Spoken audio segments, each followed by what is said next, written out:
day mga paps, mga mamsis. So today bali magpapalit naman tayo ng brake master. So ito siya. Actually matigas na siya, napansin nyo. And then kapalit ko lang din ng brake master kit niya, yung repair kit. Kapalit niya may tagas uli siya. Tapos yan, baga siya bago bumalik. So tingin ko yung brake master na yung may problema.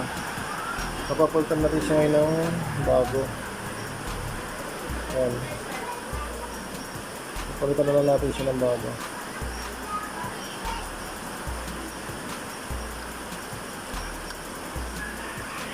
So bali tatanggalin ko muna yung cover niya para ma-access natin yung brake master niya para mapalitan natin. So ito na yung kailangan natin guys. Bali kailangan natin ng brake fluid and ng bagong brake master. Ayan, nabili ko siya sa halagang 240 lang. So ito yung papalitin natin. Ito yung gagamitin natin. Landa 3. Ayan. So ayan guys, kung natanggal natin yung cover niya. Ayan, so ayan, may access na tayo. So tatanggalin natin dito is itong and then itong dalawa.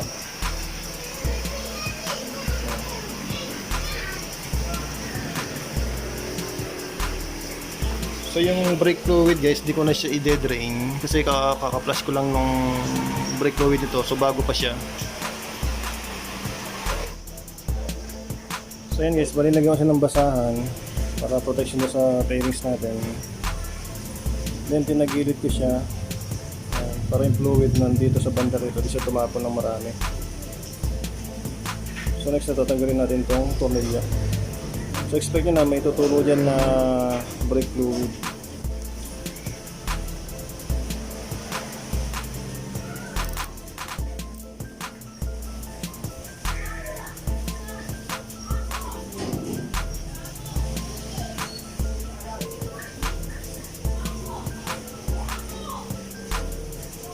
Hindi mo na, walang tumulo.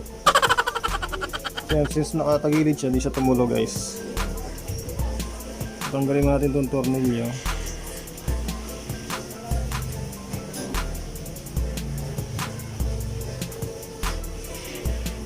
So linisin natin ito. Then next is tanggalin natin ito. So allen wrench lang siya.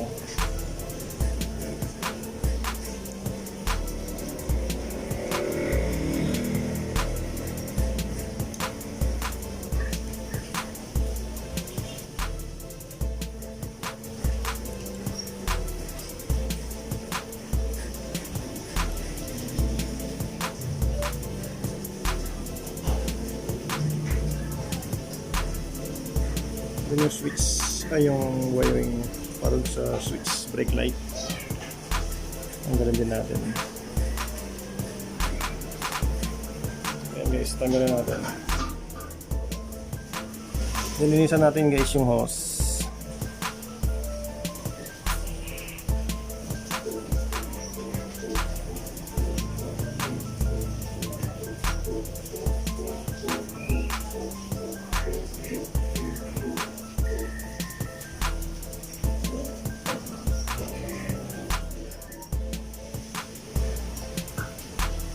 Then kabit muna natin yung bagong brake master. So ito yung plan niya. So bali ganyan siya. Ipit natin sa handlebar. Dito. Susugin nyo lang yung pinaglagyan ng dati. So may mark naman siya. May marka siya. So doon natin lagay. So yan. Ganyan. Then yung sa side mirror yung lagayan. Taas dapat siya.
Then shoot natin yung ganyan.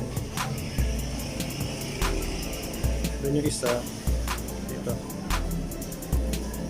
Yan. Then lagay natin ganyan.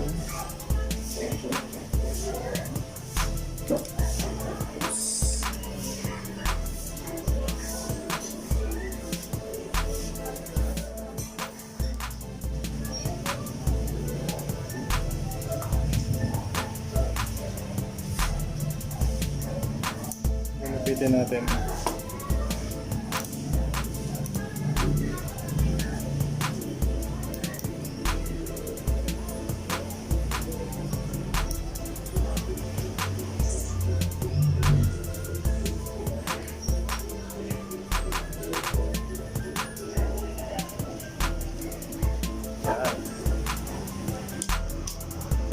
Yan, tsaka atin lagyan ng brake fluid.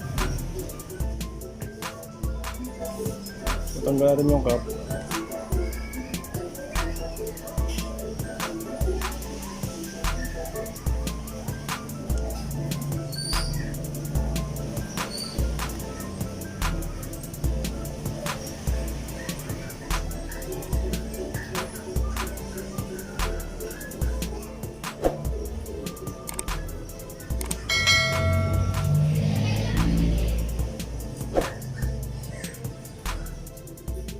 Next na natin ang brake fluid. Kailangan yung .3 guys. Kung yung recommended.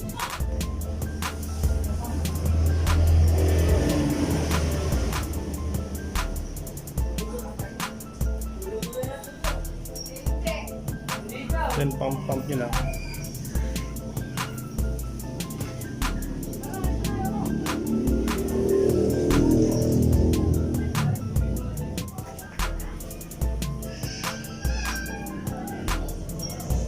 Yung lumabas yung hangin kaya nagbabubble siya.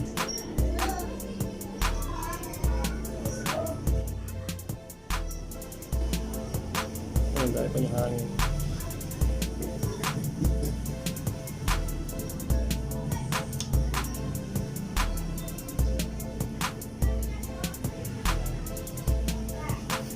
Ang mapapansin nyo, sagad pa siya. So tayo natin siya lagyan yung buong caliper.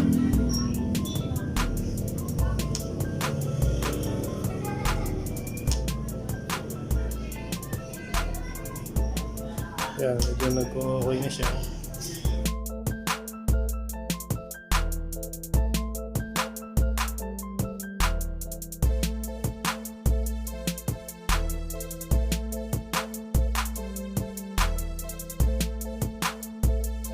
Yan. Hindi nararamdaman ko na kumakapit na siya. Yan. Tapos nawawala na rin yung hangin.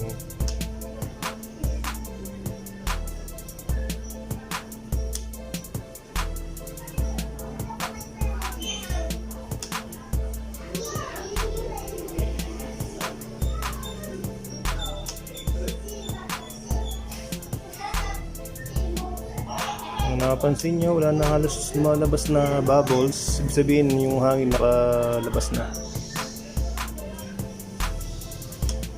It's a good sign na parang umakat na lang yung fluid. Yun. So wala na siyang bubbles. Yan.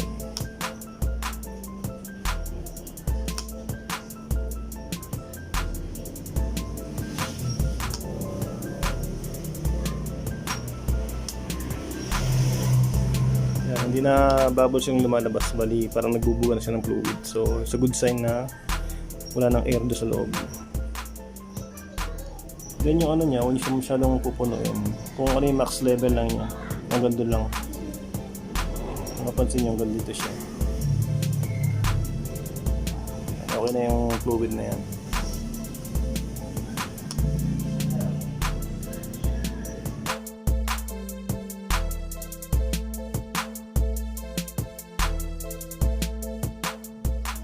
The next step, bali tatakpan na natin siya.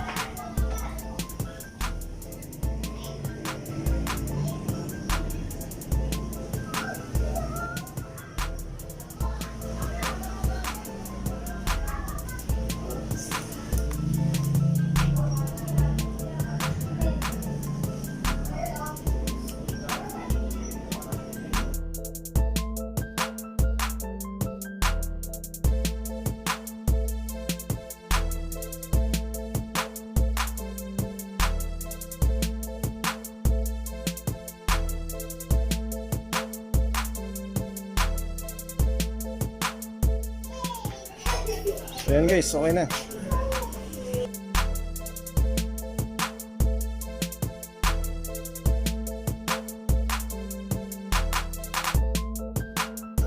Then double check ko lang guys kung merong siyang leak. So dapat banda wala. Wala naman siya. So okay yung pagkakalagay natin. Ay nga pala, yung next is yung switch niya.